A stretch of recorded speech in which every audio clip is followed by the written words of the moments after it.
പോലെ ഫോട്ടോയിൽ നോക്കി തനിച്ചു കാര്യം പറഞ്ഞോണ്ടിരുന്നാലേ പിന്നെ എങ്ങനെ രാവിലെ എഴുന്നേക്കാനാ? സ്വാഭാവികമായിട്ടും ബോധം കെട്ടതുപോലെ ഉറങ്ങിപ്പോവും. ഇതൊരു നല്ല ലക്ഷണമാണമ്മേ. ആ, നല്ല ലക്ഷണം. മുഴു ഭ്രാന്താകാൻ പോകുന്നതിന്റെ ലക്ഷണം. ഇപ്പൊ അവന്റെ ഒരു പിരിയെ ഇളകിയിട്ടുള്ളൂ. ഇങ്ങനെ മുന്നോട്ട് വിട്ടാലേ ഏതെങ്കിലും മനോരോഗ ആശുപത്രി കൊണ്ട് ഇടേണ്ടി വരും. അതിനൊക്കെ നമുക്ക് പരിഹാരം ഉണ്ടാക്കാവുന്നേ.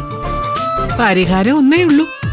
ഒട്ടും വൈകാതെ പ്രണവിന്റെയും ഐശ്വര്യയുടെയും കാര്യത്തിൽ ഒരു തീരുമാനം എടുക്കണം.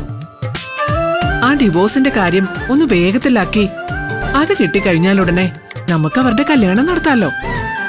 കല്യാണം നടത്താൻ പ്രണവിന്റെ മനസ്സിൽ ഐശ്വര്യ ഉണ്ടായാൽ മാത്രം പോരല്ലോ. ഐശ്വര്യയുടെ മനസ്സിൽ പ്രണവും കൂടിയിട്ടുണ്ടോന്ന് നോക്കണ്ടേ?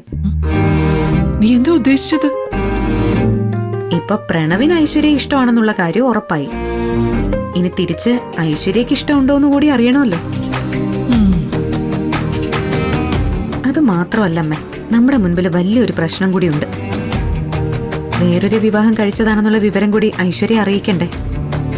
അതിപ്പോ വലിയ പ്രശ്ന.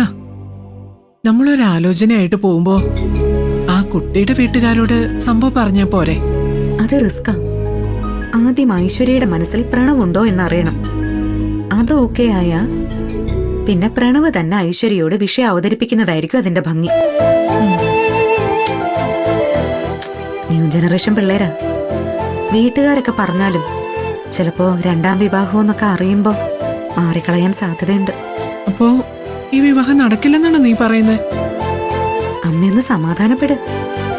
അവര് തമ്മിൽ ഇഷ്ടത്തിലായി കഴിഞ്ഞാ പിന്നെ ശിവാനി എന്നുള്ളതൊരു സബ്ജക്റ്റേ അല്ല. പ്രണവിന് ഇഷ്ടം. പക്ഷേ ഐശ്വര്യയുടെ കാര്യം എങ്ങനെ അറിയാനാ?